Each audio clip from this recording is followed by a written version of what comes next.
Livre de la Genèse, chapitre 22. Après ces événements, Dieu mit Abraham à l'épreuve. Il lui dit, Abraham. Celui-ci répondit, Mais voici. Dieu dit, Prends ton fils, ton unique, celui que tu aimes, Isaac, va au pays de Moria, et là tu l'offriras en holocauste sur la montagne que je t'indiquerai.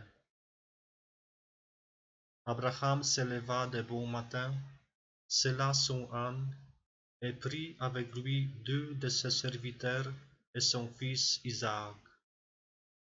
Il fondit le bois pour l'holocauste et se mit en route vers l'endroit que Dieu lui avait indiqué. Le 3e jour, Abraham, levant les yeux, vit l'endroit de loin. Abraham dit à ses serviteurs, Restez ici avec l'âne. Moi et les garçons, nous irons jusque là-bas pour adorer, puis nous reviendrons vers vous. Abraham prit les bois pour l'holocauste et les chargea sur son fils Isaac. Il prit le feu et les couteaux, et tous deux s'en allèrent ensemble. Isaac dit à son père Abraham, Mon père, eh bien mon fils? Isaac reprit, Voilà le feu et les bois, mais où est l'agneau pour l'holocauste? Abraham répondit, Dieu saura bien trouver l'agneau pour l'holocauste, mon fils. Et ils s'en allaient tous les deux ensemble. Ils arrivèrent à l'endroit que Dieu avait indiqué. Abraham y bâtit l'autel et disposa les bois.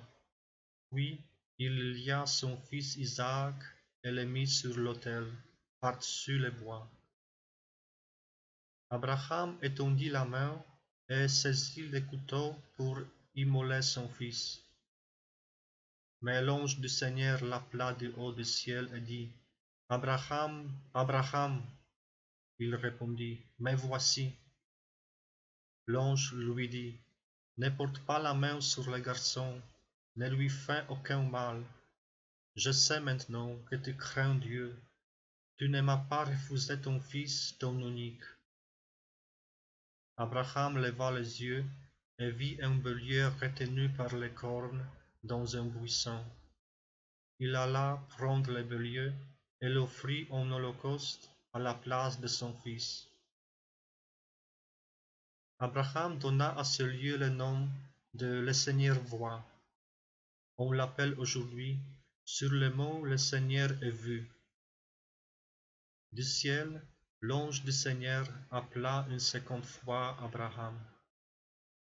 Il déclara, Je le jure par moi-même, oracle du Seigneur, parce que tu as fait cela, parce que tu ne m'as pas refusé ton fils, ton unique, je te comblerai de bénédictions, je rendrai ta descendance aussi nombreuse que les étoiles du ciel et que les sables au bord de la mer, et ta descendance occupera les places fortes de ses ennemis. Puisque tu as écouté ma voix, toutes les nations de la terre s'adresseront l'une à l'autre la bénédiction par le nom de ta descendance. Alors Abraham retourna auprès de ses serviteurs, et ensemble ils se mirent en route pour Beersheba, et Abraham y habita. Après ces événements, on annonça à Abraham la nouvelle suivante. Voici que Milca, elle aussi, a donné des fils à ton frère Nahor. Uz, son premier-né, Bus, le frère de celui-ci, Kemuel, père d'Aram, Keset, Azo, Pildash, Yidlaf et Bethuel. Bethuel est celui qui engendra Rebecca. Ce sont les 8 enfants que Milca donna à Nahor, le frère d'Abraham. Sa concubine nommée Reuma eut aussi des enfants, Théba, Garam, Tahash et Maaca.